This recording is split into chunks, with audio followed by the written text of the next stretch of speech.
Hello, I'm Nestor Gonzalez. I'm a professor of neurosurgery and director of the Neurovascular Laboratory at Cedars-Sinai Medical Center in Los Angeles. It is a pleasure to be here today with Dr. Xiaoshuang Hu, who is an associate professor of neurology and interventional neurology at the Beijing Tiantan University Hospital in China, and who is the manager of the Angel Aspect multicenter clinical trial. Nice to have you here, Dr. Hu. My name is Xiaoshuang Hu from Beijing Tiantan Hospital. I'm very happy to accept this interview and have an introduction of Angel Spectra. Very good. Dr. Hu, could you please explain us a little bit about the main purpose of the Angel Aspect trial? Okay. The purpose of this trial is to test whether endovascular therapy is better than medical management alone for patients with large vascular occlusion and also with a large infarct core in Chinese population.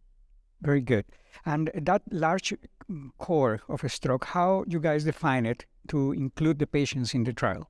And that's very important. There are two kind of different definition for large core. First is the CT score. The other is the infarct core volume. So in our trial, we use three different kind of inclusion criteria of imaging. The first is the non-contrast CT aspect score. That is between 3 to 5. There will be no limitation of infarct core. We all include this kind of patient. The second is the non-contrast CT aspect score between 0 to 2.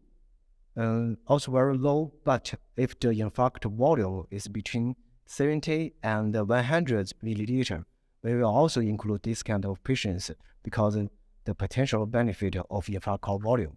The last one is the patients beyond 6 hours, but the aspect score is more than 5, with infarct core volume between 70 to 100. That is larger than Dawn and Diffuse 3 trial, so we also could include this kind of patients. So in summary, the patients that were included have large core that were defined either with a CT scan with no contrast that have an aspects between 3 and 5, or patients that have in the non-contrast an aspects of 0 to 2, but that have in the core volume in the perfusion imaging a higher volume of more than 70. 70 to 100. 70 to 100. But not too large. And for those patients that were beyond 6 hours, there was also perfusion imaging, and they have to have a core volume between 70 and 100, correct? Excellent, very good. And what type of endovascular therapies were receiving the patients? In China, it's quite different. First, we suggest use stem retrieval to do at the first line. And also, we could use aspiration.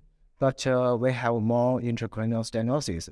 So about 20% of patients during our trial used angioplasty, that is the balloon angioplasty, and also stenting. And also, we could do intra-artery thrombolysis, a small part of these patients. So we allow different kind of skills to do the thrombectomy. During the trial, there was any block randomization for these treatments or subgroup analysis of these specific treatments? It still didn't do subgroup because only the endovascular treatment group have this kind of skill. For the medical management, they don't have chance to do that. So maybe in the future, we will do subgroup analysis to see whether the intracranial stenosis is a feature is in different kind of population. We should care about with a large infarct core. Excellent. And could you tell us about the results of the primary endpoints and the safety endpoints of the trial? Okay. For the primary endpoint is the shift analysis of 90 days MRS score. And the outcome showed distribution of MRS score better towards endovascular treatment group. So benefit for the endovascular for the MRS distribution. And also for the portion of MRS 0 to 2 in 90 days is about 70% in the endovascular therapy group and about 11.6% in the medical management group. And also outcome is better towards to the endovascular treatment group. So in general, there was an improvement in the functional outcomes of the patients that were enrolled. And what about the safety issues, the risk of hemorrhages? Yeah, for the symptomatic hemorrhage, there's no difference, less than 10%. But for any hemorrhage within 48 hours, the endovascular cellular group showed about 50%. But in the medical management group, only less than 20%. So endovascular treatment increased the any hemorrhage in this population.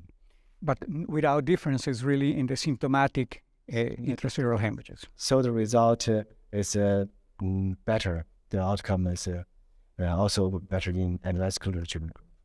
That's very interesting. As you know, one of the frontiers that we have had in the treatment of a stroke is the volume of a stroke. And your trial comes to add to other trials that have been studying that possibility. What would you think is the main conclusion that we can draw from the trial that you just concluded? I think this trial is in China. And for this population, endovascular treatment is better in patients with large vascular occlusion with large infarct call within 24 hours, but increased the any hemorrhage in this population. Very good. Well, thank you very much, and congratulations again for completing this very important research and for your presentation in the ISC 2023. Thank you very much.